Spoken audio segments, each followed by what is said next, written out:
Pare um momento e ouça esta palavra. Pare o que você está fazendo, pois esta palavra pode curar, transformar, restaurar e edificar a sua vida.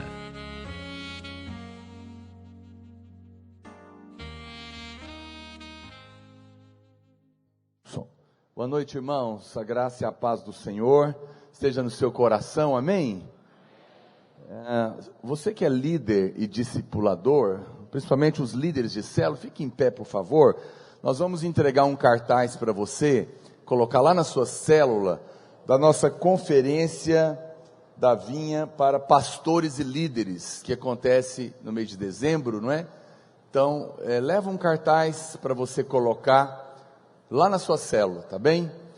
A gente já vai divulgar a nossa conferência. Quero lembrar você também que, amém, vamos pedir silêncio, amém, amém? Não precisa estar esse batalhão todo não, são só para os líderes. Olha para cá, a partir de amanhã, as nossas aulas voltam ao normal, ok? Então, a aula do cursão, do CTL e do Instituto Bíblico, cursão, CTL, Instituto Bíblico, voltam ao normal. Você que é aluno do cursão, do CTL, Instituto Bíblico, deve voltar normalmente para as aulas a partir de amanhã. Essa é a nossa última semana do jejum, e eu gostaria de convidar você para intensificar conosco a oração.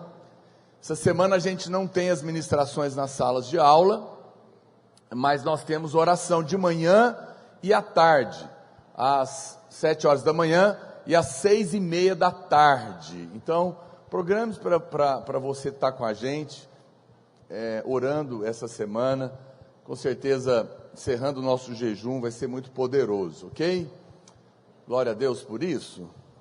Os irmãos estão comigo? Parece que os irmãos estão tudo invocados no celular. O que está acontecendo? É melhor você já ir se acostumando. Oh, meu Deus. Como diz, né? Pelo jeito é melhor você já ir se acostumando. Eu não sei, mas alguém me disse que parece que não tem mais jeito, né? Eu acho que nós já temos aí provavelmente um novo presidente. Glória a Deus por isso. Que o Senhor o abençoe e tenha misericórdia de nós. Ainda que, é claro, não se iluda, que vai mudar esse país é a pregação do Evangelho, amém? Não coloque a sua esperança num homem, porque apenas um homem não pode fazer tanto assim quanto você imagina, nem mesmo como um presidente, mas nós podemos sim continuar orando pelo nosso país, pregando o Evangelho, para que a vontade de Deus seja feita na nossa nação, na nossa geração. Mas estamos felizes porque nós cremos que o Senhor nos deu grande livramento para que possamos continuar tendo liberdade para pregar o Evangelho e proteger nossas crianças, nossas famílias, em nome de Jesus. Até o final do culto, eu acho que vai estar já concluído, né? E aí, se ele for eleito mesmo, seja ele, acredito que sim, nós vamos orar pelo novo presidente do Brasil. Amém. Mas por hora, desliga aí, eu sei que muitos irmãos já nem vieram no culto, né? Estão na festa já. Esse vaca brava deve estar tomado de gente. Que o Senhor nos dê irmãos ousados, como nós vimos alguns na política nesses dias, né? Para pregar o Evangelho. Que você possa ser ousado. Amém. Amém pelos irmãos que... Eu vi coisas nessas eleições que eu fiquei impressionado. Vi jovens entrar dentro lá da reunião do outro candidato, gritar, pegar o microfone de surpresa e gritar o nome do candidato dele, sair correndo. Uma ousadia impressionante. Que o Senhor levante jovens ousados e destemidos nas salas de aula, nas universidades, para falar de Jesus, amém? Assim como foram na política, mas que muito mais ousadia você tenha para falar de Deus. Vamos ser honestos, eu não quero te condenar, nem te acusar, mas a disposição que as pessoas tiveram para discutir política, embates nos grupos, às vezes não tem assim tanto para falar do Senhor. Mas eu creio que no nosso meio é diferente, e que o Espírito de Deus tem te dado liberdade, ousadia, para que você anuncie o Evangelho destemidamente. Posso ouvir seu amém? Amém, aleluia, glória a Deus. Eu não sei se você sabe, a minha mulher estava me contando, né, amor, que tem uma irmã da nossa igreja, que ela era, na verdade, ela era da Videira, ela se casou e mudou para o Rio de Janeiro, então ela congrega, e o marido dela não era da Videira, o marido dela é da igreja que a mulher do Bolsonaro participa, né, Atitude. Só que todo o trabalho de criança que eles fazem lá, e essa irmã, como ela era daqui, era líder de criança, então é ela que lidera o trabalho, e ela é realmente muito envolvida. Minha mulher já esteve lá, ela estava me contando que tem uma série de crianças na casa do Bolsonaro. Fiquei feliz de saber disso, e de adulto também, né? Foi eleito, está eleito. Estou falando de outra coisa, inclusive. Ok, então o Bolsonaro está eleito, hein? Deu aí oficialmente, glória a Deus por isso. Temos aí um novo presidente, que o Senhor o abençoe, né? Esse culto hoje vai ser um avivamento.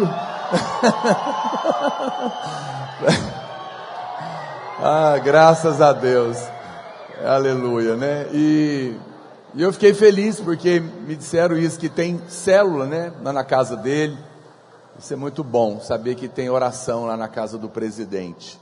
O Senhor possa abençoá-lo, que ele possa também ter essa experiência. Ele não é crente, não é? Mas a mulher dele e os filhos são, e que o Senhor possa dar a ele uma experiência de novo nascimento, completar a obra que o Senhor está fazendo nessa nação.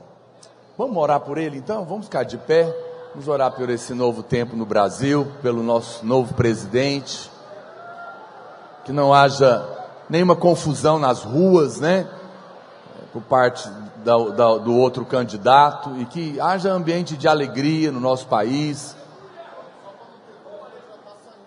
É verdade, já está saindo aqui no G1 aqui, o título de eleito, então realmente está eleito, oficialmente.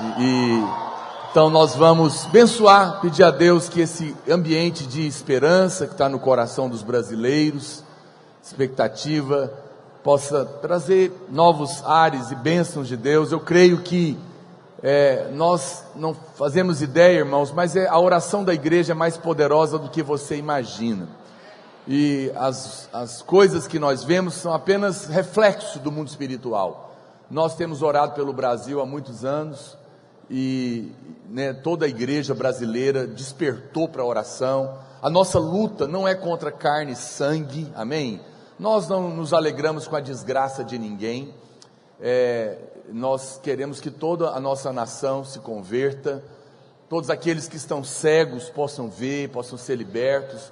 Nós amamos a todos os brasileiros, sejam eles de esquerda, de direita, minoria, maioria, e o nosso desejo é que haja paz no nosso país, e que o Senhor possa dar a graça para o nosso país ser unido novamente, não haja essa separação, mas que o Senhor seja glorificado, que a justiça seja feita, que a corrupção seja drasticamente diminuída. Eu sei que ela não pode ser totalmente parada, mas que seja, e que de fato o Senhor dê pessoas capazes nos ministérios, sabedoria, para que o pobre seja acolhido, o necessitado, para que haja justiça no nosso país possa melhorar, mas que acima de tudo o Evangelho continue tendo a liberdade de ser pregado, porque nossa expectativa não está num governo, não está num homem, está no Senhor. E nós cremos que nós sabemos que existem coisas que são inevitáveis, sabemos que o anticristo virá, sabemos que dias ruins virão pela frente, mas enquanto nós estivermos por aqui, nós somos o sal da terra, nós somos a luz do mundo, e nós vamos criar resistência ao diabo pela oração. Que o Senhor ilumine o nosso país, e que de fato ele esteja acima de todos, não é? Que, como disse o Bolsonaro, o Brasil acima de tudo, e Deus acima de todos, que possa realmente trazer paz e justiça na nossa nação. Vamos orar. Senhor, nós abençoamos o novo presidente do Brasil, Jair Messias Bolsonaro, que acaba de ser eleito pela democracia, pelo voto, e nós guardamos a vida deste homem debaixo do teu sangue e da tua proteção. Proibimos Satanás de tocar na vida dele. Em o nome de Jesus, guardamos a ele, a sua esposa, seus filhos, sua família, ó Deus, e te pedimos, sê com ele, dê uma mente sóbria, ó Deus, dê um caráter íntegro, coloca ao seu lado assessores corretos, homens sérios, homens íntegros, homens, ó Deus, capacitados. Livra ele dos maus assessores. Pai, no nome de Jesus, abençoa todo o Congresso, os deputados federais, os senadores, os deputados estaduais e vereadores, prefeitos, governadores que foram eleitos, Senhor, para que a injustiça seja desfeita, para que a corrupção seja despedaçada, ó Deus, e que o Brasil viva dias melhores. Abençoamos o presidente e todos aqueles que estarão trabalhando com ele, para que haja uma transição pacífica. Senhor, proibimos a violência nas ruas, proibimos a retaliação e a morte. Pai, nós declaramos paz sobre o Brasil, declaramos justiça sobre o Brasil. Dê a este homem coragem, restaure a sua saúde completamente, dê clareza de pensamentos, dê sabedoria, ó Deus, e força, para que as obras do diabo nesse país sejam destruídas, para que a violência seja dissipada, para que o roubo, o assassinato, a opressão, a corrupção seja destruída no nome de Jesus, para que as nossas crianças sejam protegidas nas escolas de todo ensino maligno, para que as famílias sejam fortalecidas, para que os pais de família tenham um trabalho, tenham um emprego para sustentar a sua casa, para que haja saúde digna para a população deste país. Pai, no nome de Jesus, para que se continue tendo liberdade para pregar o Evangelho neste país. Oh Espírito de Deus, nós abençoamos o Brasil e profetizamos que os próximos anos serão de alegria, de bênção, de prosperidade, de vida, e oh Deus amado, de grande salvação na nossa nação, em o nome de Jesus. Levante as suas mãos, meu irmão, pode aplaudir o Senhor primeiro, glória a Deus.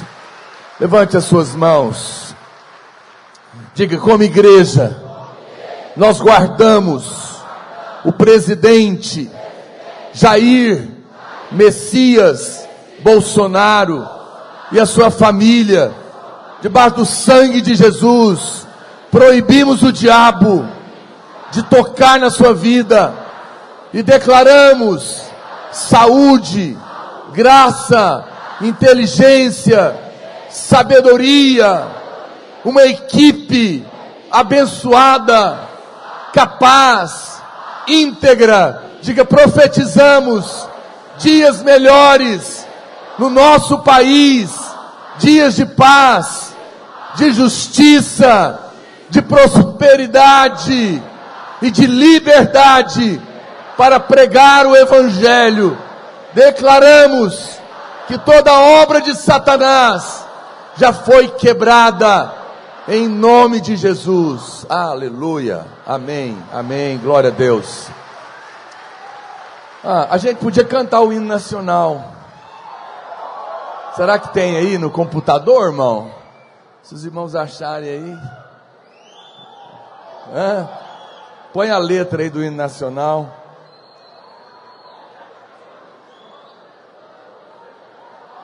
Hoje é dia da gente cantar o hino nacional, né?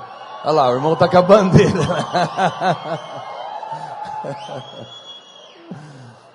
Vamos ver se eles conseguem achar aqui.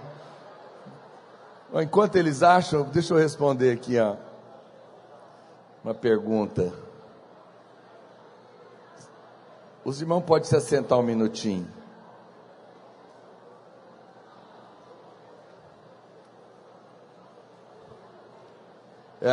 Amém? Vamos pedir silêncio? Irmãos, nossos alunos da turma especial estão se formando no final do ano e eles estão fazendo um projeto para arrecadar fundos para a formatura. Então eles estão organizando um seminário de liderança, estão trazendo um convidado de fora, vai acontecer dia 7 de novembro aqui no Bueno, custa apenas R$15, então vai ser um seminário muito bom sobre liderança. Os irmãos que puderem colaborar e quiserem participar, no final você pode comprar o ingresso por apenas R$15 no hall, ok? Ok. Bom, também alguém está pedindo um anfitrião para abrir uma casa para a célula de jovens no sábado pela manhã, sábado de manhã, próximo aqui da videira do Bueno. Se você quer abrir sua casa para uma célula de jovens no sábado de manhã, aqui perto do Bueno, procura aqui o pastor Rodrigo, vou deixar com ele, tem o telefone da pessoa, ok?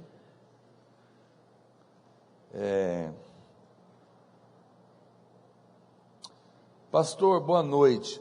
Bom, deixa eu ler o outro aqui. Esse aqui mesmo. Há 10 anos atrás, um amigo meu, que se tratava de depressão, cometeu suicídio. Ele se dizia católico, mas acredito que apenas porque a sua família era. Acontece que durante todos esses anos, eu sonho com ele, e em todos os meus sonhos, ele me pede para orar por ele. O Senhor pode me explicar para onde vão os suicidas? E se eu devo orar por ele mesmo? Se há salvação?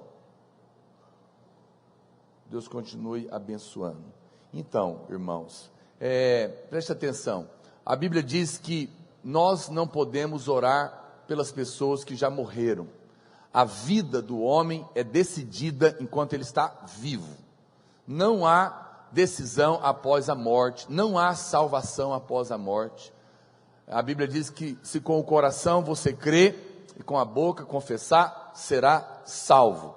E depois da morte vem o juízo para todos os homens que vão comparecer diante de Deus. Aqueles que foram salvos vão comparecer diante do tribunal de Cristo antes do milênio, e aqueles que morreram sem Cristo vão comparecer diante de Deus no tribunal do trono branco no final do milênio. Os que estão salvos e estão mortos, eles estão num lugar chamado paraíso. Paraíso não é o céu, mas é o lugar onde estão os salvos, é como se fosse uma antessala do céu. E os que morreram sem Cristo estão no inferno. O inferno é que a gente costuma chamar o inferno, mas na verdade o que nós chamamos de inferno, o nome correto é lago de fogo, okay? que é o lugar eterno da perdição, dos perdidos. Então o inferno ele é como o paraíso para aqueles que estão mortos sem Cristo. Ele é uma antessala, ele está esperando, os que morreram sem Cristo estão lá e estão esperando o julgamento para depois serem lançados no lago de fogo. É importante lembrar que Deus não criou o inferno e nem o lago de fogo para o homem. A Bíblia claramente diz isso. Deus não, que o lago de fogo foi criado para Satanás e seus demônios. O lago de fogo não foi criado para o homem. Não é a vontade de Deus que homem nenhum vá para lá. Alguém pode dizer amém? A Bíblia diz que a vontade de Deus é que todo homem seja salvo e chegue ao pleno conhecimento da verdade. Por isso é que nós pregamos o Evangelho para todas as pessoas, não é? Também não nos compete dizer quem é salvo e quem não é, porque não é a religião que salva alguém. Você vê que aquele ladrão que morreu ao lado de Jesus, ele não teve tempo para batizar, porque não é o batismo nas águas que salva, ok? Caso contrário, aquele ladrão não poderia estar salvo. Jesus falou: hoje mesmo estarás comigo no paraíso. Mas é claro que quem, podendo batizar, nega as águas, a sua fé é duvidosa, provavelmente essa pessoa não creu de fato, por isso não está salva, porque quem de fato creu e nasceu de novo e pode descer as águas, não nega as águas. Então, se você está dizendo que crê em Jesus, mas nega o batismo nas águas, a sua fé é duvidosa, a sua experiência é duvidosa, né? Porque ela é uma experiência espiritual, sim, mas muitos não têm essa oportunidade, não é? Eu mesmo tive uma parente nossa que ela era uma perseguidora do Evangelho, né? E ela realmente era contra, frontalmente. Nós pregamos e oramos por ela a vida inteira. E interessante que 30 dias antes dela morrer, num assalto terrível que aconteceu com ela, nós conseguimos levar ela com o marido numa reunião de empresários, né? Inclusive teve um apelo, o marido aceitou, ela nem aceitava ir, mas nessa ocasião ela aceitou ir, porque ela se dizia ateia, né? Mas ela sofreu um acidente, quase morreu de carro primeiro, capotou tudo, e na ocasião ela gritou a Deus, deixou de ser, né? Mas depois continuou. Enfim, ela não foi à frente, não aceitou Jesus, mas a gente percebia que alguma abertura estava no coração dela. E é interessante que 30 dias depois teve essa fatalidade, ela foi no assalto, ela foi morta, mas ela não morreu na hora, ela teve um tempo ainda ali, viva, né? E a gente não sabe, eu honestamente creio que nós vamos ter muita surpresa no céu, porque na hora da morte, muitas pessoas clamam, e é por isso que a gente prega, porque você não sabe o que acontece na hora da morte. E se a pessoa gritar para Jesus, ele é salvo naquela hora, num segundo, não é? Então, eu não estou aqui para falar. Agora, a pergunta é, para onde vão os suicidas? A pergunta é errada, é porque os irmãos insistem em achar que suicídio é uma blasfêmia contra o Espírito Santo. A Bíblia não diz que suicídio é blasfêmia contra o Espírito Santo, ok? Não diz isso. É um pecado terrível, mas como outros pecados também. Você poderia me perguntar, para onde vão os adúlteros, os mentirosos? A Bíblia coloca tudo na mesma categoria, os suicidas, os sodomitas, os efeminados, os ladrões, mentirosos, feiticeiros, tudo quanto é pecado, não é, de alguém que não creu em Jesus, por isso não aceitou o perdão dos pecados, porque preste atenção, nenhum homem vai para o inferno por causa do pecado, porque Jesus morreu para pagar o pecado de todos os homens. Vai para o inferno porque não creu em Jesus, não aceitou o pagamento, não está entendendo? Então, os suicidas, ele está cometendo um pecado, assim como outros cometem outros pecados. Se ele não é nascido de novo, ele vai para o inferno. Se ele é nascido de novo, ele vai para o céu. Ah, pastor, bom, eu particularmente não creio que alguém que de fato nasceu de novo, tem o Espírito Santo, possa chegar a isso. Agora, eu não estou aqui para julgar, para ser Deus. E creio que, mesmo que um crente nascido de novo tente cometer isso, eu acredito que o Senhor dá a ele a oportunidade de se arrepender ali. Mas não é uma blasfêmia contra o Espírito Santo. Então, no entanto, se o seu amigo que morreu dessa maneira trágica é salvo ou não, já não adianta mais você orar. Isso não é um assunto, está encerrado. Nós oramos pelos vivos, nós oramos pelos que ficaram, nós oramos pela família para ser consolado, oramos por aqueles que estão pensando em se matar, para que não se matem, não é? Porque, ao contrário do que se imagina, o suicídio é um engano, porque a morte, diz a Bíblia, é um demônio. A morte não traz paz. Quando alguém se mata porque está desesperado, mal ele sabe que está pulando no colo de um demônio. A morte é o último inimigo a ser vencido, e ele vai encontrar do lado de lá uma situação pior do que o que estava aqui. Por isso eu te digo, aconteça o que acontecer, não corra de Deus, não corra para o suicídio, corra para Deus, porque nele há solução, na morte não há solução. Então você não deve aceitar esses sonhos, repreende ele, rejeita, porque ele não é a vontade de Deus, não adianta orar, isso já está resolvido, ok? Uma última pergunta. Graça e paz, pastor. Gostaria de saber até que ponto vai a submissão à liderança, pois está acontecendo algumas coisas no meu discipulado que vai completamente contra a palavra de Deus e também a visão da videira. E eu estou com meu espírito abalado. Não, você não precisa ficar com o espírito abalado. Seja forte no Senhor. Não, nada que é humano deveria te escandalizar, porque na sua carne também não habita bem nenhum. Alguém não presta e nós também não prestamos, e nós mesmos não. É só a ocasião de cada um, não é? Ainda que nós não concordamos, preste atenção. Gostaria muito de resolver essa situação, mas eu conversei com o meu discipulador e não adiantou nada. O que eu devo fazer? Então, nós temos, duas coisas. Até onde vai a submissão à liderança? Vai até o limite da palavra de Deus. Nenhum líder pode ultrapassar os limites da palavra de Deus. Nenhum líder pode ultrapassar os limites da sua consciência, não é? Ninguém pode te obrigar a fazer coisa alguma que fere sua consciência. Ninguém pode te obrigar a fazer nada que vá acima da palavra de Deus, ou que não tem autoridade para isso. O limite da liderança é o que é dado a ela pela liderança da igreja, guardado esses limites. Nós não interferimos na sua vida particular, nem na sua família, nós não fazemos escolhas por você, apenas apoiamos e ensinamos o caminho da palavra de Deus. Se você está vendo, eu não sei o que é, porque a pessoa não colocou aqui, nós temos um caminho simples na vida da igreja. Se você está discordando de algo, você deve falar com a pessoa, a Bíblia ensina isso. Se o seu irmão está pecando, vai lá falar com ele. Se ele não te ouvir, diz a Bíblia o quê? Chama outro irmão e vai junto, para ter mais de um falando com ele. Se ele não ouvir, chama o líder. É o líder, então chama o discipulador, para ir junto. Não resolveu? Você deve procurar o pastor. Se você ainda assim acha que está errado e o pastor também não participa, você deve me procurar, porque eu sou o pastor da igreja, não é?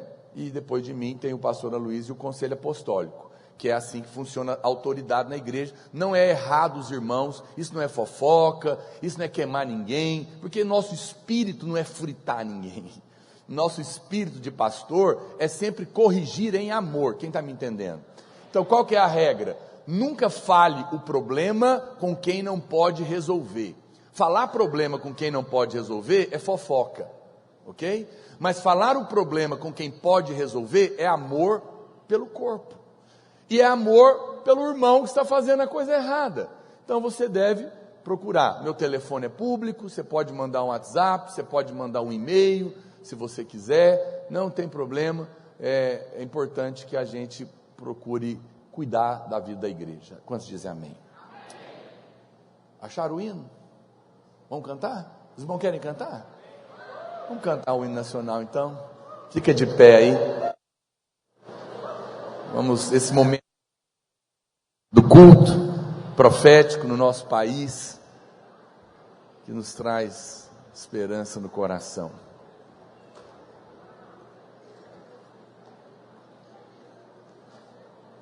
Sou eu que vou cantar não, né? Vai soltar a música.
Brasil, um sonho intenso, maio vívido,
Brasil, florão da América, iluminando ao sol do novo mundo, do que a terra mais garrida.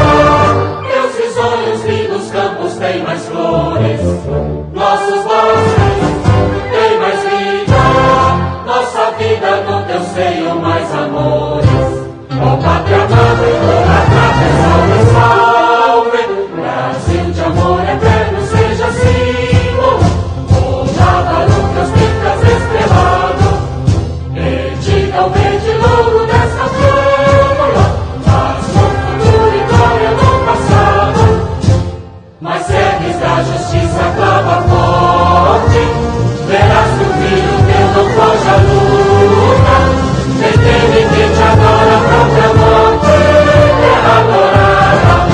Entre outras vilas no Brasil, ó pátria amada, os filhos deste sol resplandecem, pátria amada, Brasil. Aleluia.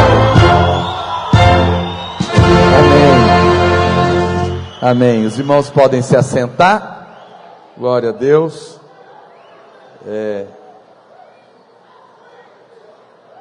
Alguém me perguntou aqui por que nós não oramos pelo Haddad. Nós também, né? Ok. Nós oramos pelo Haddad. O Haddad faz parte de todos os brasileiros, como qualquer pessoa que precisa de misericórdia, de salvação, de perder a cegueira dos olhos, de abandonar a perseguição contra a família, o aborto, as drogas, a corrupção. Precisa nascer de novo também, não é? E oramos pelo Bolsonaro, porque ele é que é o presidente, ele que foi eleito, né? Então, se fosse o Haddad, nós íamos orar por ele, mas não foi ele. Mas não temos inimigos de carne e sangue, né? Fique em paz, eu respeito, eu sei que tem irmãos aqui, claro, que votaram no Haddad, né? Não é unânime, mas fique em paz, meu irmão. Nós não temos partido político, nós somos pelo reino e pelo Senhor. Compreendo, respeito, né? Quer dizer, não compreendo não, mas eu respeito.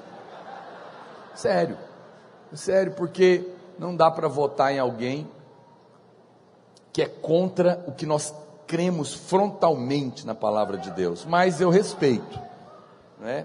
No entanto, amém, o que nos une é Cristo, e não há motivo para a gente ter discussões políticas na vida da igreja, porque tudo isso é um reino baixo, pequeno, medíocre.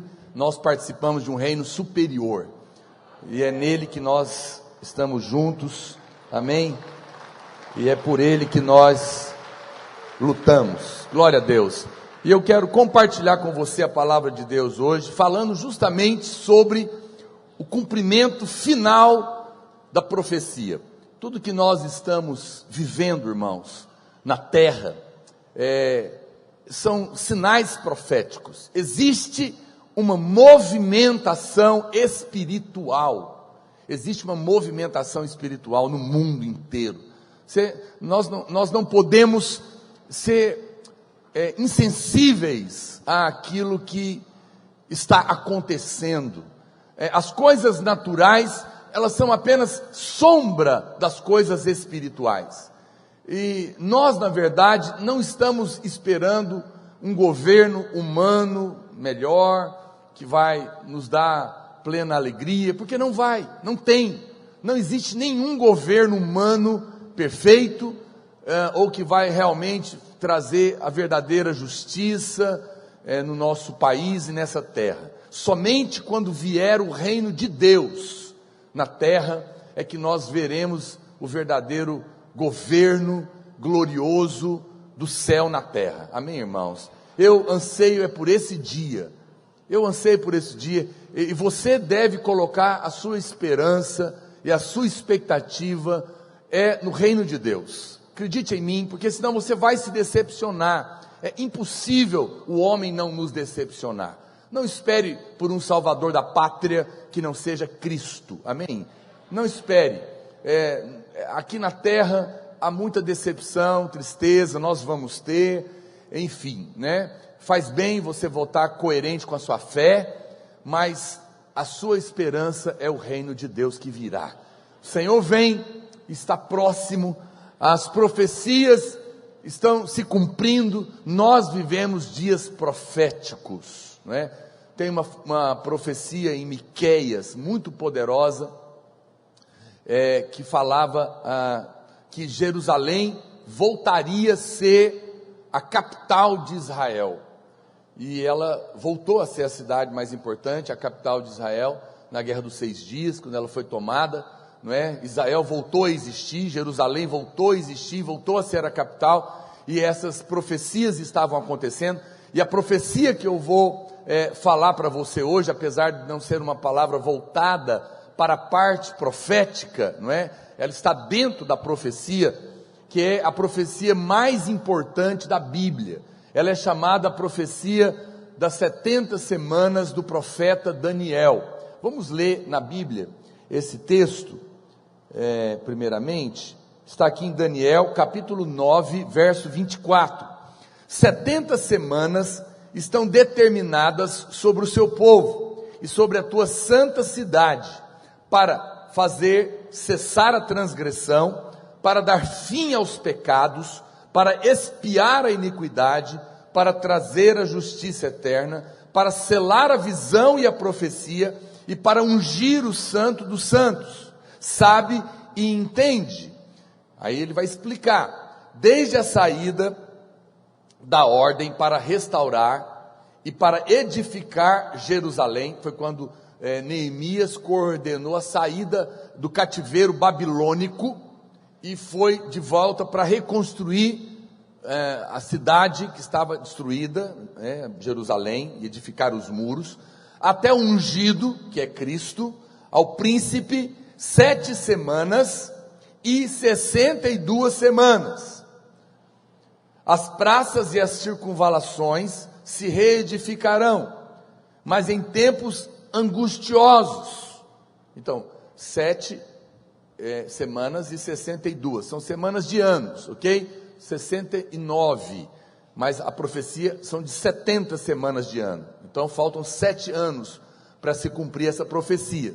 69 foi desde a saída até a morte de Jesus, não se completaram ainda os 490, vão dar 483.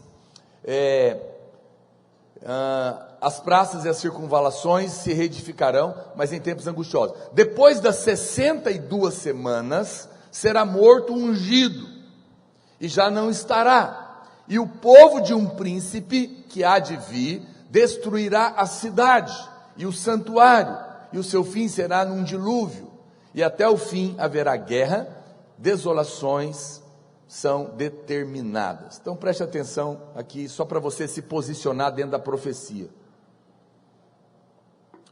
Essa profecia, a Bíblia, eu não tenho tempo para entrar nos detalhes com você, mas a Bíblia explica depois que essas semanas são semanas de ano. Então elas são anos. Então uma semana, 7 anos, não é? 70 semanas, 490 anos. Desde que eles saíram lá, depois você pode ler essa história em Neemias capítulo 2, que o rei Artaxerxes libera Neemias para sair com o povo do cativeiro e voltar para edificar a Babilônia. O povo de Israel estava cativo, preso. Então dessa época que eles saíram, aí eles reconstruíram os muros e a cidade, e depois passaram esse tempo lá, até o dia que Jesus morreu, se cumpre exatamente 69 semanas, 483 anos.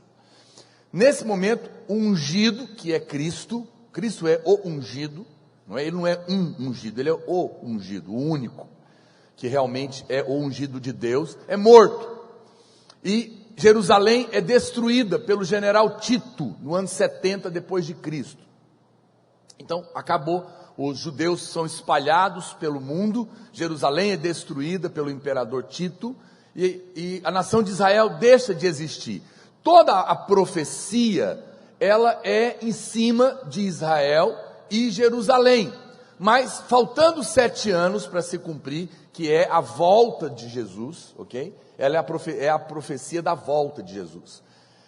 Faltando 7 anos, então, Jesus é morto, Jerusalém é destruída, os judeus são perseguidos, a nação de Israel deixa de existir. Parou. A profecia para. Por que parou? Porque não havia mais os elementos da profecia. Não havia mais a nação de Israel, não havia mais Jerusalém e não havia mais o Messias. Acabou, não havia mais o templo, não é? Todos os elementos necessários acabaram. Bom, para que essa profecia se cumpra, está faltando 7 anos. Mas para que esses 7 anos aconteça, tem que os elementos da profecia voltarem a existir. Há pouco mais de 50 anos, começa então um milagre. Porque passado 2000 anos da morte de Jesus, a ONU declara a nação de Israel novamente como volta a existir a nação de Israel, 1958, né? E inclusive com o voto definitivo de um brasileiro, não sei se vocês sabem disso, Oswaldo Aranha, não é? Ele que deu o voto de Minerva para decidir que a nação de Israel voltasse a existir. Não sei quantos sabiam disso. Olha que benção. Um brasileiro foi usado para isso, né? E depois, na Guerra dos 6 Dias, Jerusalém é tomada e volta a ser capital dos judeus. Então veja, a nação de Israel volta a existir, a Jerusalém volta a existir, tudo agora, poucos anos atrás. E o pano de fundo para essa profecia está praticamente pronto. O que falta? Falta a reconstrução do templo dos judeus. Por quê? Porque dentro dos 7 anos finais, a última semana dessa profecia, que no final dela é que Jesus volta, claramente, no meio dos 7 anos, o anticristo vai ter feito, no começo dos 7 anos, ele vai fazer uma aliança de paz com Israel. Ele é um grande líder que vem mundial e faz uma aliança, um acordo. No meio dos 7 anos, 3 anos e meio, ele quebra a aliança e ele entra para dentro do templo, que nessa altura é o último elemento da profecia e já estará reconstruído, e ele sacrifica um animal imundo no Santo dos Santos e levanta uma imagem dele e exige adoração. Nesse momento começa os 3 anos e meio da grande tribulação. E no final dos 3 anos e meio, completando então os 7 anos, Jesus volta. Está complicado? Muita informação, mas é simples. Então, os elementos para a profecia final de Jesus voltar, que é essa que nós lemos, são 7 anos. Precisa ter Israel? Já existe. Precisa ter Jerusalém? Já existe. Por que precisa ter Israel e Jerusalém? Porque tem que ter o templo no lugar certo. O templo, segundo os estudiosos, o lugar exato dele é onde está a mesquita dos muçulmanos, da cúpula dourada. Quando quem vai em Israel sabe. Ninguém sabe como que vai ser possível tirar uma mesquita de muçulmano para colocar um templo judeu. Isso seria hoje a Terceira Guerra Mundial. Nós não sabemos, mas muito provavelmente é o anticristo que vem como o Messias deles, que deve convencê-los a esse acordo. A Bíblia não fala, é só uma especulação, você pode jogar fora. O fato é que as coisas estão na nossa frente, mas isso é apenas para que você tenha a expectativa do que, de fato, o reino a qual nós pertencemos está diante de nós e muito em breve Satanás estará preso. Eu creio que os vencedores, que são aqueles que tiveram a revelação da graça, a graça não se tornou vã, porque creram no Senhor, esses irão subir antes dos 7 anos. Amém? Eu creio que eu vou subir, eu quero estar vendo isso lá de cima, espero que você também. Porque quem vai subir não é um super crente, é o crente que sabe que não tem justiça própria e que confia na justiça de Cristo, recebeu graça e essa graça não se tornou vã na vida dele. É esse que vai subir. E quando nós subirmos, começa então, logo em seguida ou algum tempo depois, a Bíblia também não fala, essa profecia vai acontecer. Mas no final dela, o Senhor vem nas nuvens com os seus vencedores. Satanás é preso com todos os demônios. Ele julga as nações, ele limpa a terra. E começa um reinado de 1000 anos na terra, onde Cristo e os vencedores vão governar. Não haverá demônio, não haverá Satanás, porque eles estarão presos. Não haverá eleição, porque Jesus é o rei. Não haverá corrupção. Não haverá doenças, hospitais, porque Ele é a cura. A Bíblia fala que quem morrer aos 100 anos vai morrer ainda jovem. Não é? Ainda não é o novo céu nem a nova terra, mas já será um reino glorioso. Nós não fazemos ideia do que vai ser. Nessa altura, os crentes vencedores estarão reinando, e os crentes que viveram a vida no legalismo e morreram no deserto, não creram, vão ser disciplinados, né, por esse tempo. E no final, então, vem o grande trono branco, julga-se todos aqueles que não creram, e então começa a eternidade, novos céus, nova terra. O que Deus preparou para você que está olhando aqui para mim agora, que nasceu de novo, que achou que um dia mudou de religião. Não, quem nasceu de novo entrou num caminho de glória, e um dia você estará nessa glória, um lugar que Deus tem preparado para nós, que olhos nunca viram, nem jamais penetrou no coração do homem. O último casamento que eu fui recentemente, o noivo, ele falou algo interessante, experiência dele particular, que ele teve um sonho, e Deus falava para ele: você quer casar? Casa logo, porque eu estou às portas.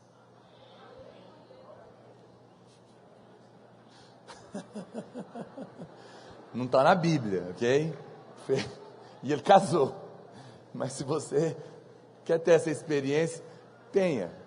Mas acredite em mim, não se lamente, porque também lá no céu vai ser muito melhor do que qualquer casamento.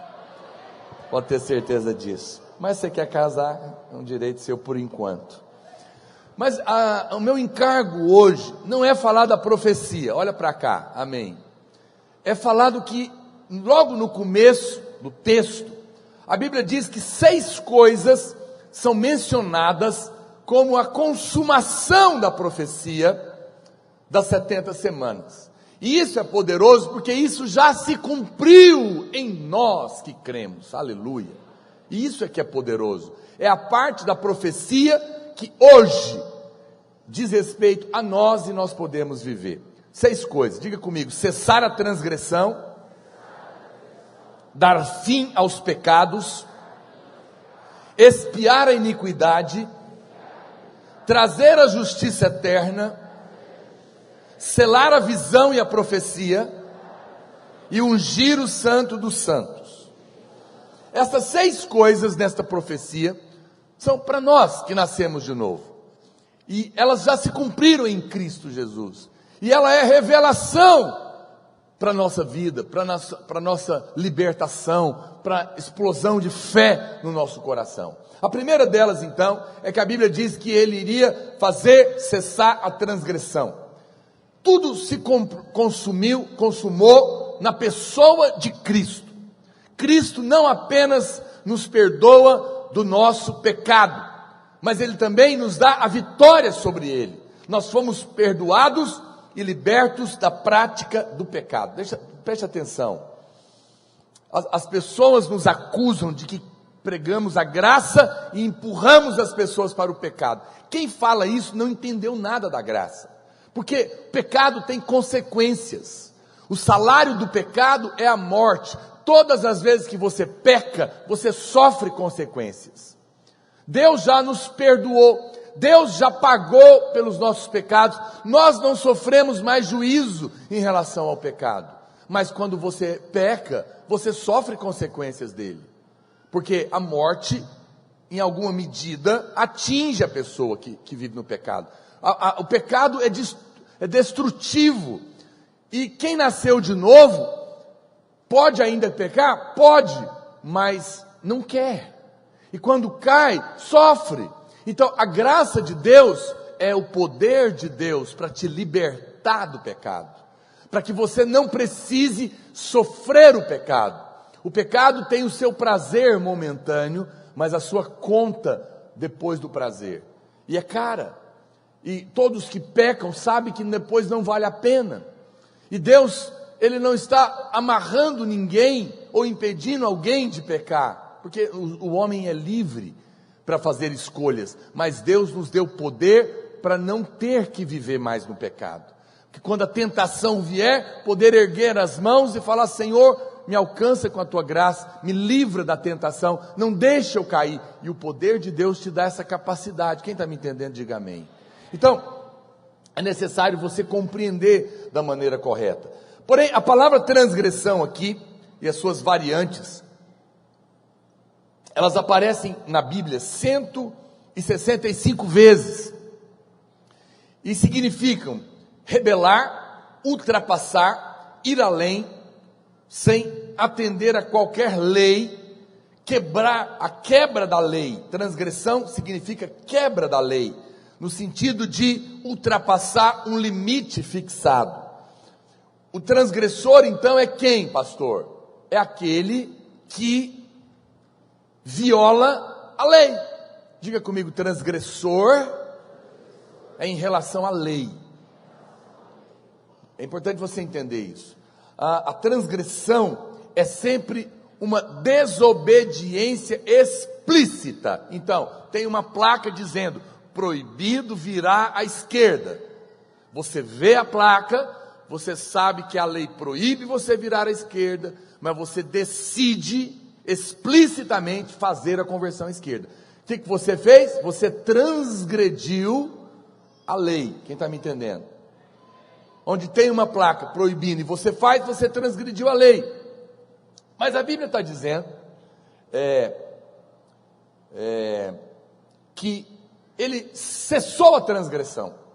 O que significa fazer cessar a transgressão? Paulo diz em Romanos que antes de Moisés havia pecado, mas não havia transgressão. Por quê? Porque não havia lei. Só há transgressão aonde há lei. Olha o que diz Romanos 5:13. Porque até o regime da lei havia pecado no mundo, mas o pecado não é levado em conta quando não há lei. Entretanto, reinou a morte desde Adão até Moisés, mesmo sobre aqueles que não pecaram, à semelhança da transgressão de Adão, a qual prefigurava aquele que havia de vir. Então preste atenção. Antes da lei, antes da placa ser colocado, já havia pecado. Então ninguém tinha falado que matar é pecado. Então não havia uma lei proibindo matar, ok? Estão acompanhando o raciocínio? No entanto, matar é pecado? Sim. Traz consequência? Sim. Mas ninguém sabia que era uma lei, porque não existia lei. Então, não havia lei, mas já havia o pecado, porque o homem já tinha caído. Então, o homem já estava cometendo pecados, a morte estava cobrando o salário, o homem já estava sofrendo, mas não havia transgressão, porque ninguém tinha colocado uma lei proibindo matar. Daí vem Moisés e a lei é dada. A lei estava dizendo: sabe a morte que vocês cometem e que trazem problemas? É pecado, mas a partir de agora, além de ser pecado, é uma lei. E quando vocês matarem, vocês vão ser pecadores, do que já eram, mas agora também serão transgressores, porque uma lei foi colocada. Quem está me entendendo, acompanhando o raciocínio? Importante você acompanhar. Então, é uma situação mais ou menos assim. Vamos imaginar que andar de carro a 200 por hora, e é um perigo, não é? Vamos dizer que isso é pecado, porque pode matar você, sua família. Um exemplo, pra você entender. Mas vamos imaginar que você mora lá na Alemanha. Na Alemanha tem as freeway, são estradas sem limite de velocidade. Você pode correr tanto você quiser. Então você mora lá, você nasceu lá, e você anda a 200 por hora. Mas lembra, 200 por hora é como se fosse um pecado. Mas lá não tem lei que proíba você, então você corre livremente, ok? Você está transgredindo a lei por correr a 200 por hora na Alemanha? Não. Mas está pecando? Se é pecado, sim, pastor. Eu estou colocando como se fosse. Aí você não sabe, você muda para o Brasil e não conhece as leis aqui. Mas aqui no Brasil não pode passar, acho que no máximo aí um estrado ou outro é 120, né? E você acelera os mesmos 200 por hora da Alemanha aqui. Você está correndo o mesmo tanto, sim ou não? Mas aqui você transgrediu a lei. Por quê? Porque aqui tem uma lei que proíbe. É como, mas aonde não há lei, não existe transgressão. Vamos imaginar que um bandido está fugindo da polícia, que está com mandato de prisão para ele, porque tem provas. E a polícia está correndo atrás dele, porque ele transgrediu a lei e cometeu um crime, ok? Mas ele sai correndo da polícia, ele entra aqui no prédio da igreja, mas a gente vai falar com ele, ele conta a história e morre. E a gente põe ele num caixão. E a polícia chega sabendo que ele tentou se esconder aqui, ele é um transgressor da lei, e nós falamos, é verdade, é esse homem aqui, só que ele morreu. O que o policial vai fazer agora? Vai prender ele? Por quê? Porque a morte cessa o processo. Acho que ele já morreu, não há mais nada que ser feito. Cessou o processo contra ele, cessou, ele já não é mais transgressor, porque ele está morto. Uma vez que ele morreu, a lei não pode mais fazer nada contra ele. Quem está me entendendo? Mas vamos imaginar que passado 30 dias, ele ficou aí esperando a família aparecer para enterrar, colocaram formol nele, de repente o homem ressuscita, 30 dias depois, e agora ele é um novo homem, porque agora ele nasceu de novo, ele não é mais aquele bandido que morreu. Claro que na lei dos homens não funciona assim, mas é como se ele não tivesse nada a ver com aquele homem que cometeu a transgressão, porque aquele lá foi dado legalmente como morto, e todo o processo de transgressão contra ele foi encerrado. E agora nasce o cara de novo, que não é o mesmo, porque é outra pessoa, foi um milagre que aconteceu. Aquele homem não está mais debaixo daquela transgressão, porque o que cometeu a transgressão morreu. O que Paulo está falando é exatamente isso, preste atenção, esse é o raciocínio. A Bíblia fala que você foi transportado para o reino do Filho do amor de Deus. Nós éramos do império das trevas e fomos transportados para outro reino, onde tem outras leis. Aqui no reino de Deus, a lei, na forma de ordenanças, foi abolida. Por isso a Bíblia fala que você não é mais um transgressor. Veja, no nosso reino, a lei de Moisés não existe mais, porque a lei no reino de Deus agora é outra lei. A Bíblia fala que a nossa lei é a lei do Espírito e da vida, da pessoa do Espírito Santo dentro de nós. Eu preciso que você preste atenção. Eu sei que hoje eu estou te dando uma comida um pouco mais pesada, mas você tem que comer. Se você não conseguir comer tudo, coloca no freezer espiritual, para você comer mais tarde, quando você crescer. Mas é possível compreender, é chocante mesmo. Veja, nós não estamos mais debaixo de transgressão, porque nós moramos no outro reino. Lembra, na Alemanha não tem placa de limite de velocidade, logo mesmo que eu ultrapasse uma velocidade enorme, que no Brasil é transgressão, lá não é. No reino de Deus não há transgressão, porque não há mais lei. Cristo cumpriu toda a lei e nos transformou para... pastor, então significa que eu posso pecar e fazer o que eu quiser? Presta atenção, não é que nós somos um povo sem lei. A nossa lei agora é superior. A nossa lei agora é do espírito e da vida. Então eu posso matar? Não, você não entendeu. Você não vai querer matar, porque a sua lei não vai querer nem que você odeie. Ela é superior à outra. Mas nós não estamos mais debaixo de condenação. Por quê? Porque a transgressão cessou para nós, que não estamos mais debaixo da lei.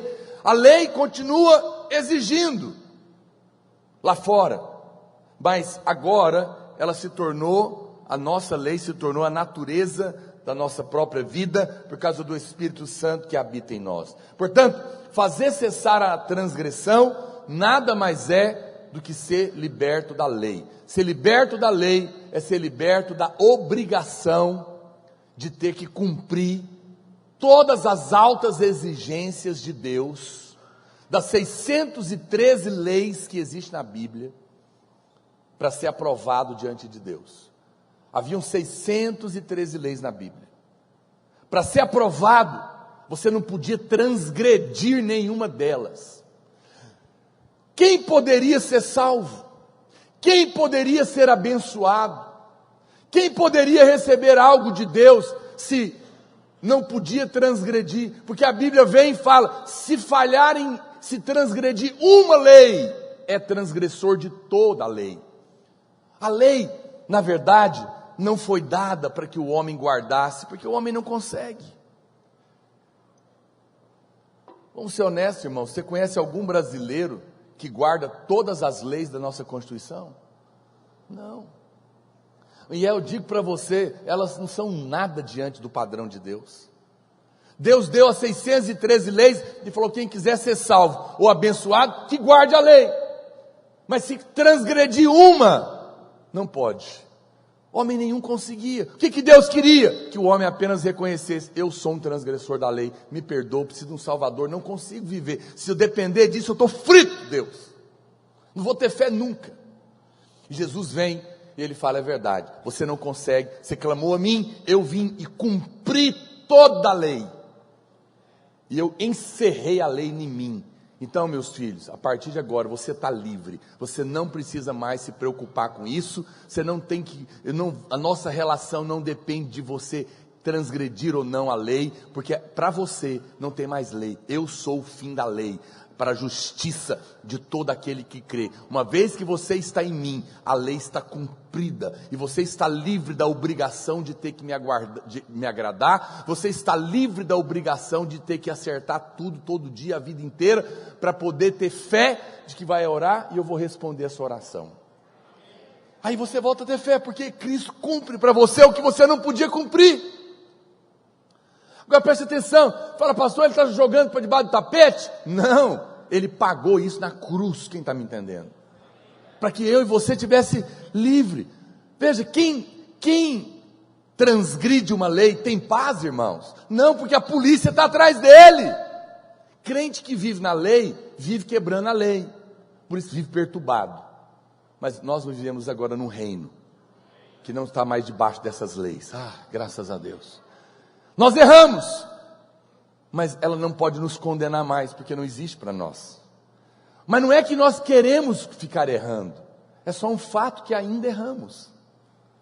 Mas não precisamos ficar com medo, porque quem está em Cristo não está mais debaixo dessa lei, logo não transgride mais. Olha o que diz Efésios, capítulo 2, verso 15.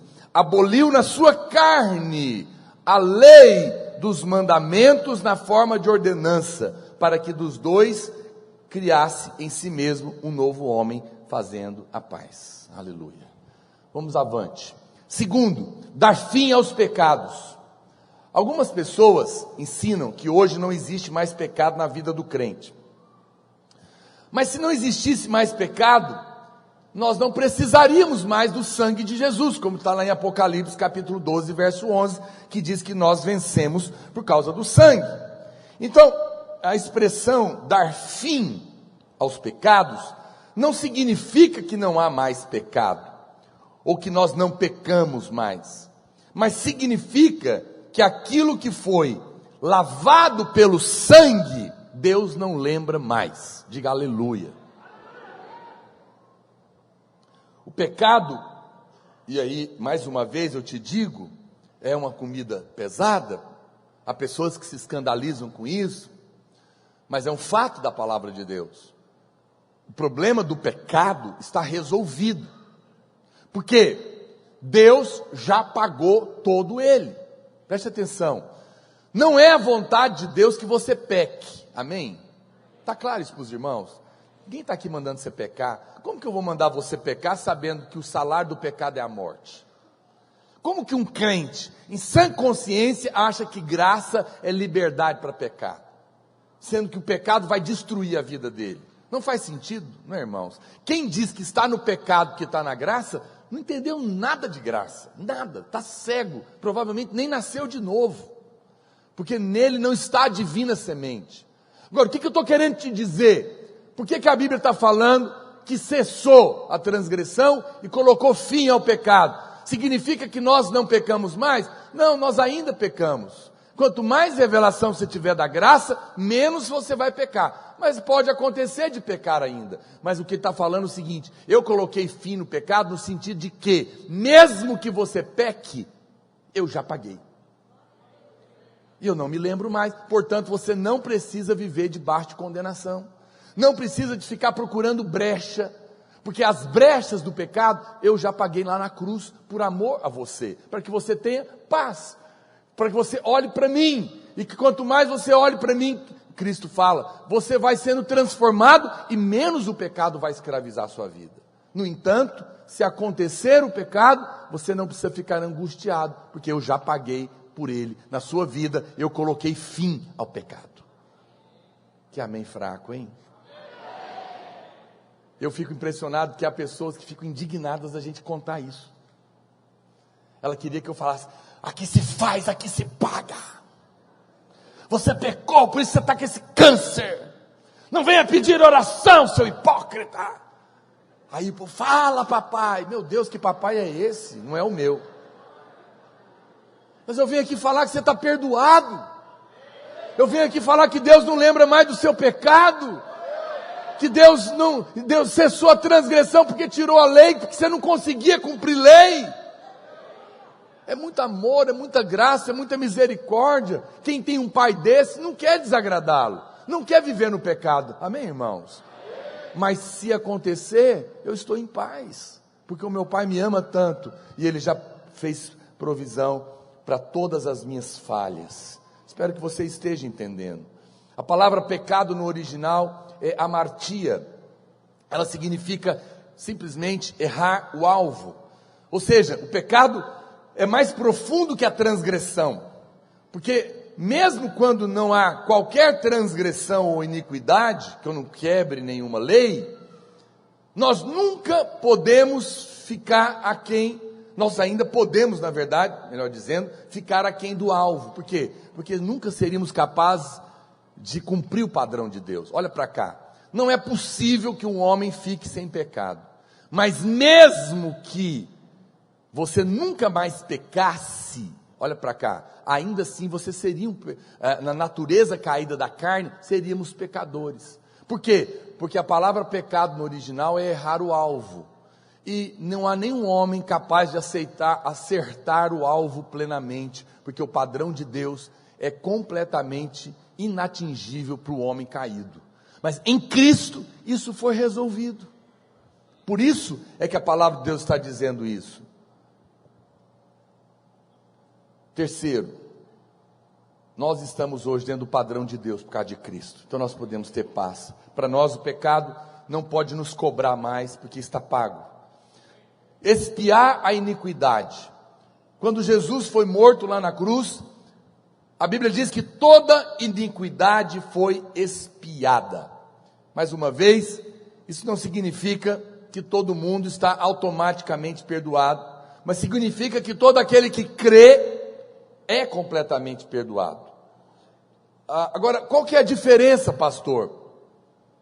Da transgressão para o pecado, para a iniquidade. Preste atenção.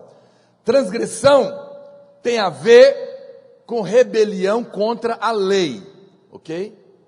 Tem uma placa proibindo virar, e eu sei que não pode, e eu transgrido aquela placa, aquela lei. Isso é transgressão. Pecado é algo explícito, que eu faço, que eu comprometo a vida de outras pessoas, que eu adultero, que eu minto, que eu roubo, e isso faz com que outros sofram, e todo mundo está vendo. Quem está me entendendo? Isso é pecado. Agora, iniquidade é algo que não necessariamente atinge pessoas, não necessariamente é visto, mas é algo que está dentro do homem. A iniquidade atinge frontalmente a Deus, porque só Deus vê.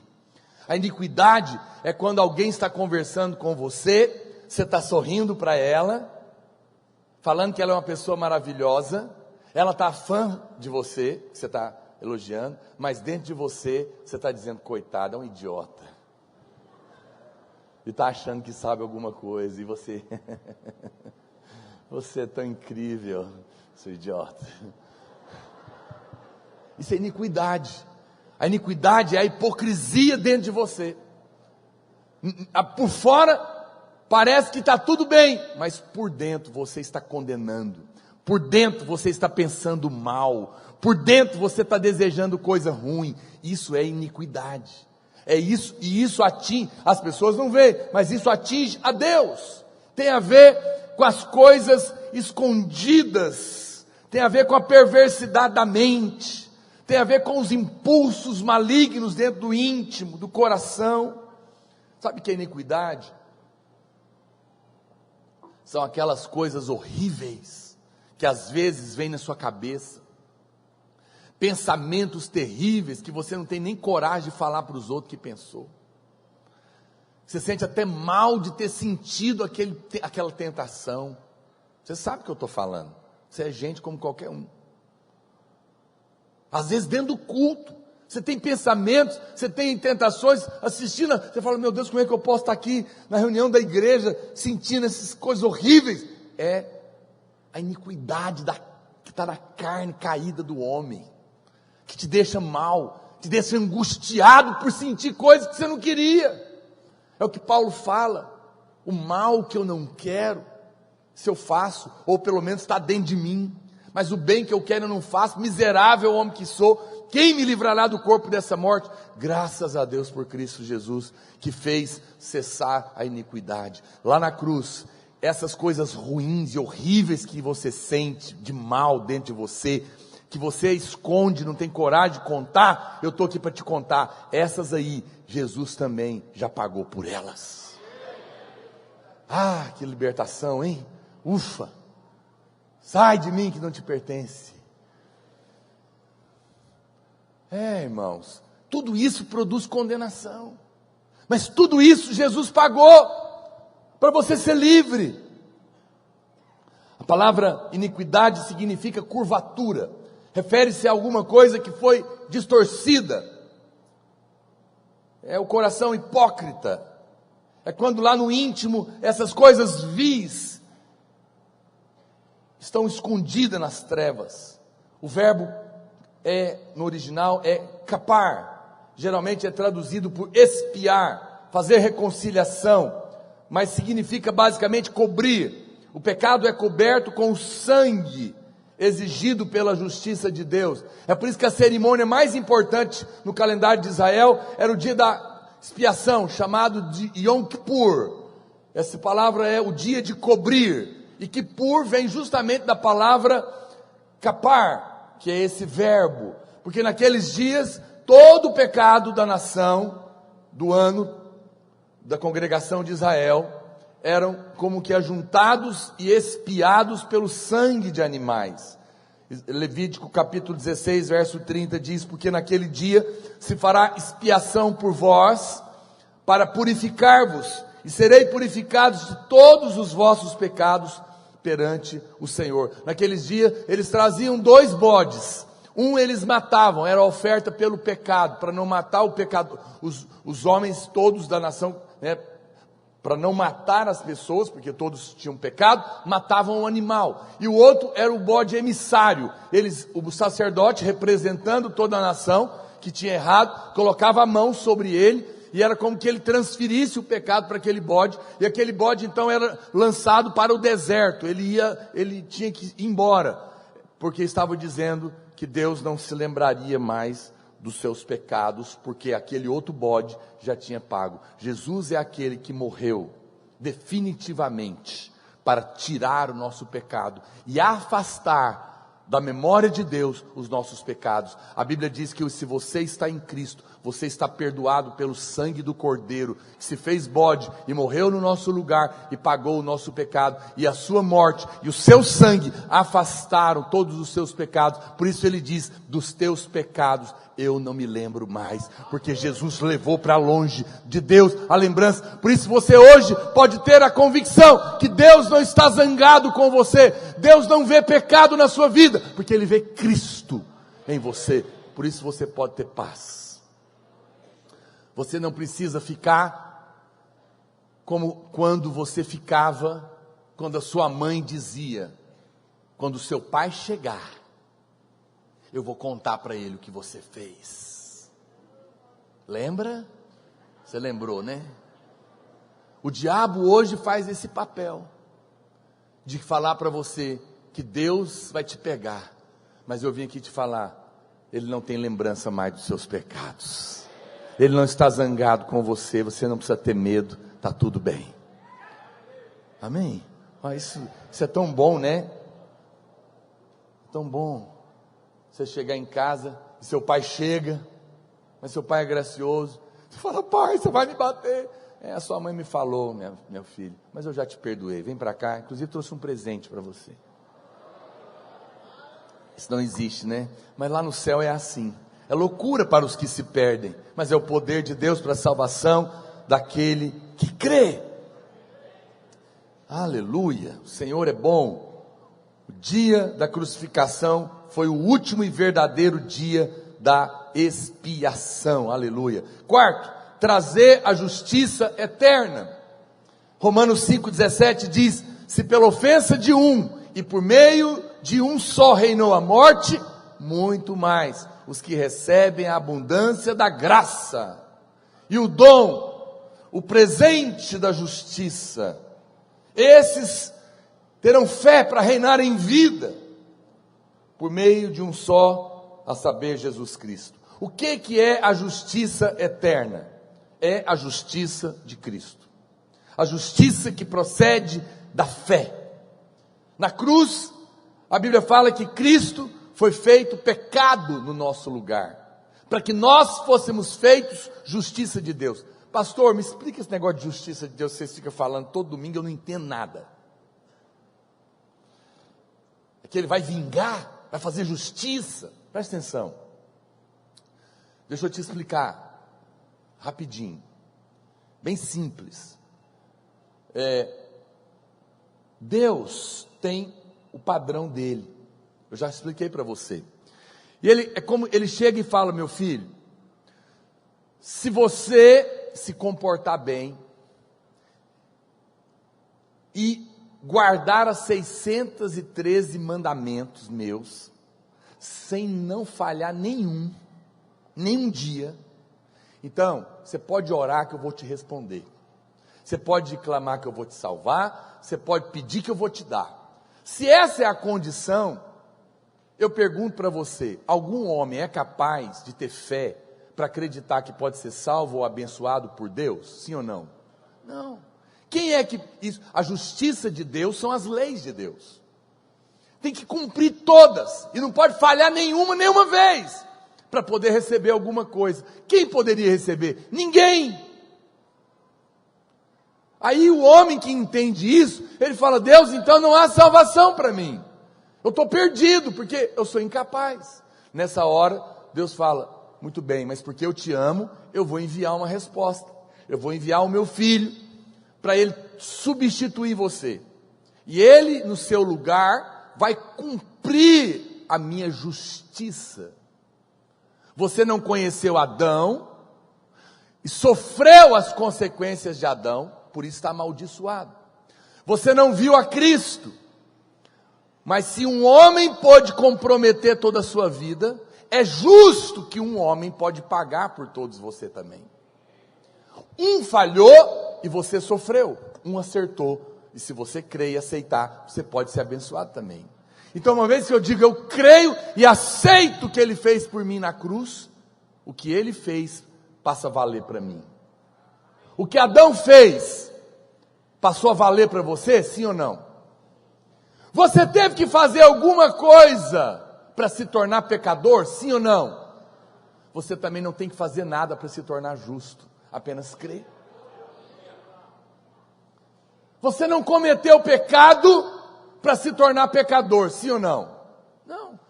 Uma criança que nasce, ela cometeu pecado? Não, mas é pecadora? Sim. Você não cometeu pecado para se tornar pecador, não tem que praticar justiça para se tornar justo. Apenas crê. Nesse momento, Ele traz a justiça eterna e veste você como uma roupa.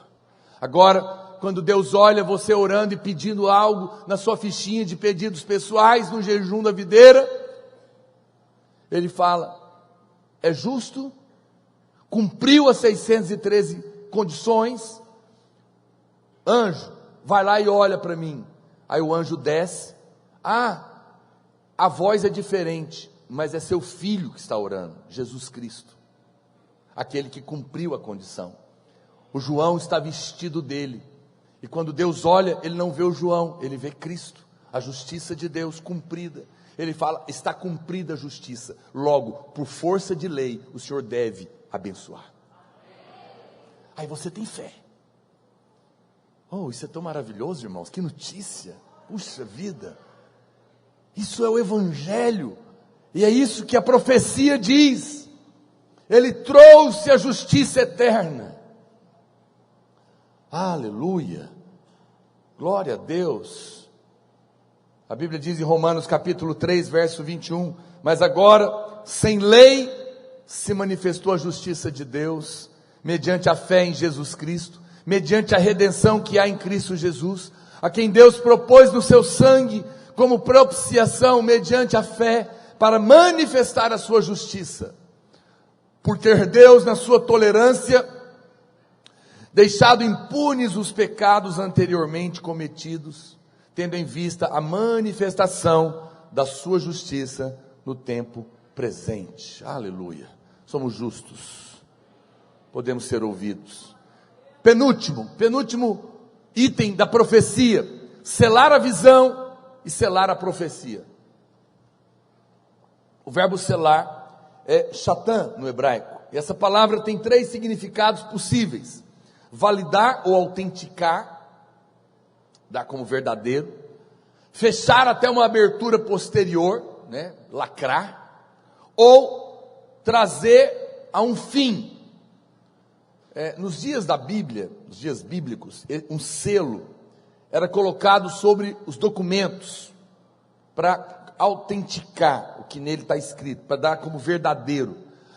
A função dos profetas e da profecia era anunciar o Messias. Então, os profetas falaram, mas quando veio o Messias, a Bíblia diz que eles se calaram, lá em Hebreus 1:1. Não havia mais necessidade de anunciar, porque foi o próprio Filho quem falou. E a primeira vinda de Cristo, a sua morte e ressurreição, ela foi o selo, ela foi a confirmação de tudo que havia sido predito.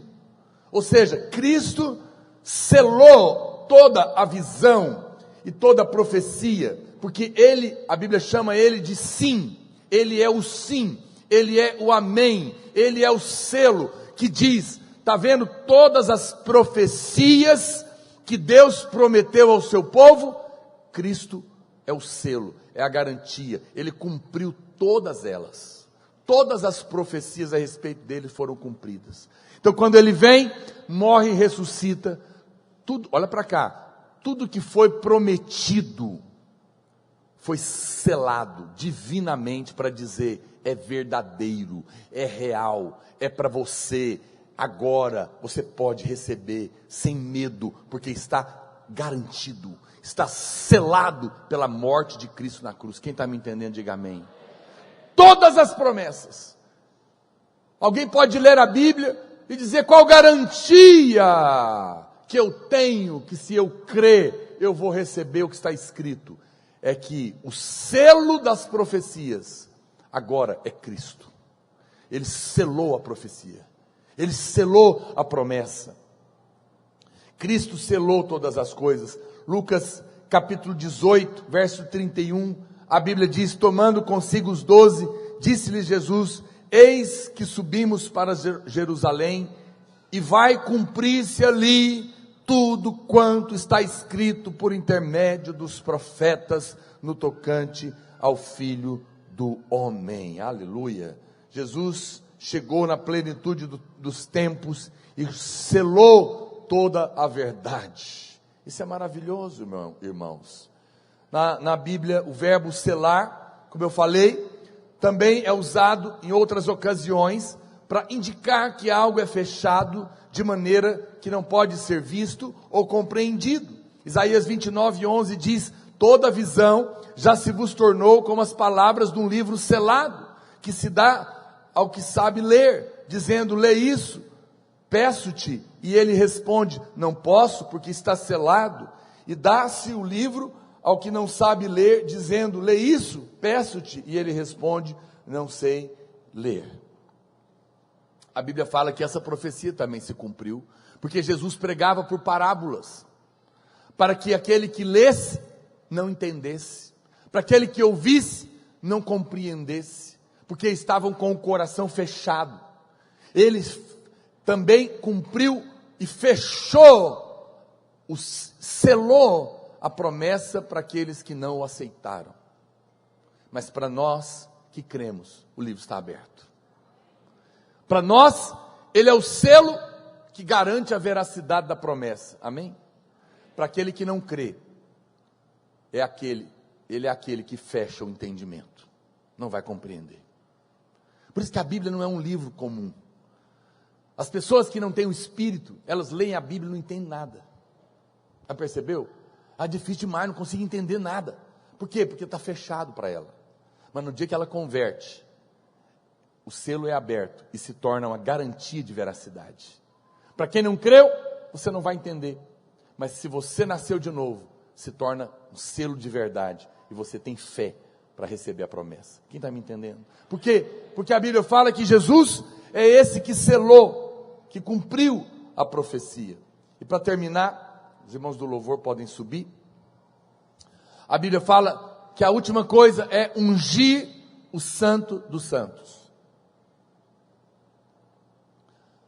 As 3 partes do tabernáculo eram um tipo da constituição tríplice do homem: corpo, alma e espírito, átrio, o santo lugar e o santo dos santos. E a Bíblia diz que o santo dos santos foi ungido.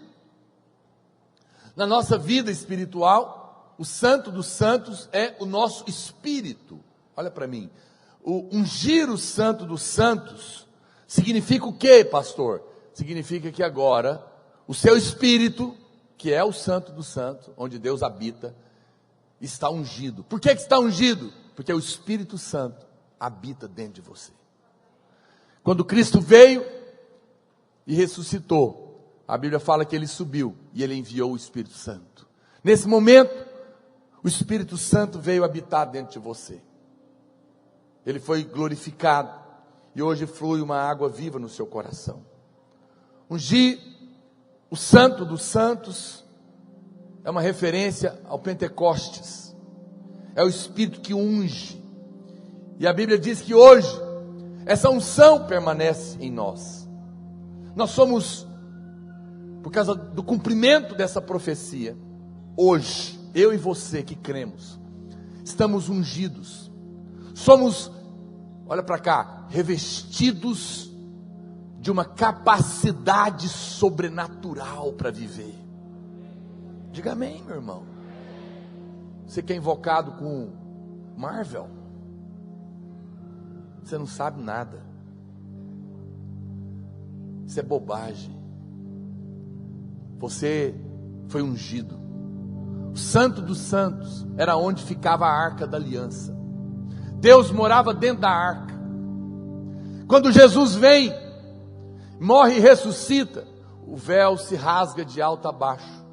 Deus muda de endereço.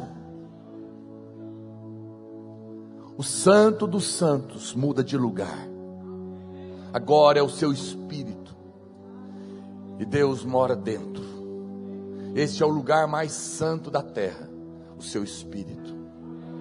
Você está ungido, porque a profecia se cumpriu na sua vida. E esse poder te capacita para viver.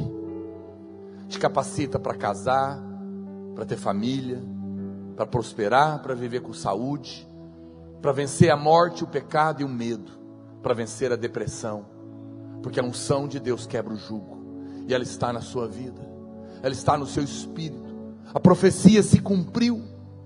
Jesus é o templo, Ele é o Emanuel, Ele é Deus conosco. A sua presença agora está dentro de nós. Ele é o ungido de Deus, e Ele enviou o seu Espírito. 2 Coríntios capítulo 1, verso 21, a Bíblia diz: mas aquele que nos confirma convosco em Cristo e nos ungiu é Deus, que também nos selou e nos deu o penhor do Espírito no nosso coração. O templo espiritual da nova aliança é o verdadeiro e último templo, que não está nem em Jerusalém, não está em Samaria, não está em Roma, mas está onde estão os verdadeiros adoradores que o adoram em espírito e em verdade. Esse é o verdadeiro Santo dos Santos. Eu quero convidar você para ficar em pé. Você que tem o Espírito Santo e que viu esses 6 aspectos da profecia se cumprirem para você, se cumprirem na sua vida em Cristo Jesus. Hoje eu estou aqui para te falar e para te lembrar que Ele fez cessar a transgressão, porque você está em Cristo, você está liberto da lei. Você não é mais obrigado a acertar para ser abençoado. Você é alguém que não precisa se preocupar mais, porque a lei já foi cumprida. As condições para receber o favor de Deus já foram cumpridas. Ele colocou fim aos seus pecados. Isso significa que mesmo que você ainda peque, o pecado já está pago. Não pode te cobrar mais. Ele expiou a iniquidade. As motivações erradas do seu coração também foram perdoadas. O que está por fora e o que está por dentro, Jesus pagou por todas elas e te deu a justiça eterna. Ele cumpriu e te vestiu com essa condição das altas exigências das cortes celestiais, para que quando você orar, você possa ter a fé de que é ouvido. Ele selou a visão, Ele selou a profecia, colocando o Espírito Santo na sua vida, abrindo a verdade e garantindo a promessa para você. Ele ungiu o Santo dos Santos. O seu Espírito está ungido. O Espírito Santo está dentro de você. E você hoje está revestido com o poder do Espírito para viver uma vida de vitória. Você não precisa viver escravizado. Você não precisa viver atemorizado, porque para você a profecia está cumprida. E hoje você pode ter fé de que dias melhores estão diante de você.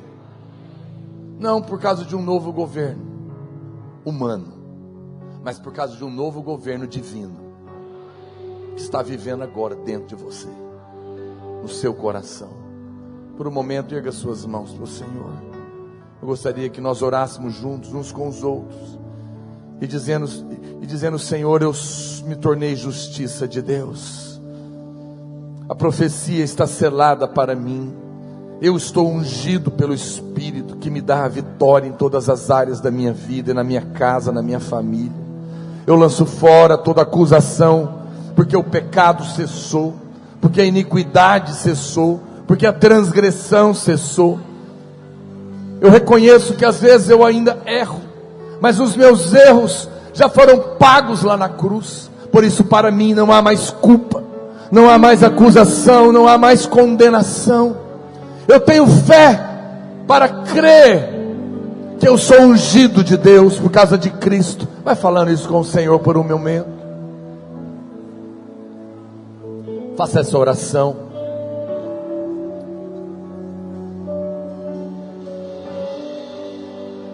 Espírito Santo. Seja muito mais edificado com as milhares de palavras que temos disponíveis para você. Entre em contato conosco e peça a sua. Entregamos também em sua casa ou trabalho. 3941-8852 e 9621-4531 ou no nosso e-mail ministériodapalavravideira@gmail.com.